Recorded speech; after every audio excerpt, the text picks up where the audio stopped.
How to beat your player on the left channel with the receive and roll.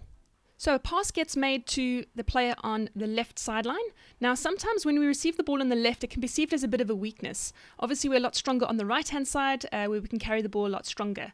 But this is a really great skill that we can use when we're playing on the left side of the field. Typically we want to be able to go on the inside of the field, okay, and get ourselves into a better position to score. So generally in defense, the defender wants to protect the middle. So you can see here the defender is holding the midline, okay, but what the player does really well here is he convinces the defender that he's going to go down the line. Okay, so the stick tackle comes down protecting the line, which opens up and exposes the left foot of the defender. Okay, so as the player receives the ball, he doesn't go straight away to the inside channel. Okay, he actually receives the ball out wide, gets the player to put the stick down and threatens this line option. Okay, and that gets him to commit his stick down. And then from there, all he needs to do is basically a nice rollout turn. Okay, turn and burn essentially. Okay, and now he's able to get his head up. He can assess the options. He's got his feet facing forward. Ideally, what you want to do here is accelerate into the space here to get past the player, not to allow him to come back in again. Okay, and you can see here there's no clear, obvious passing options right now.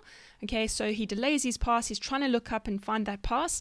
But what it does do, it allows this player to stay in the game. Okay, so had he just accelerated and gone into that space and cut him off so that he's not able to get back in the game, that would have potentially been effective, although you do also have a couple of other players here in the middle waiting to make that tackle.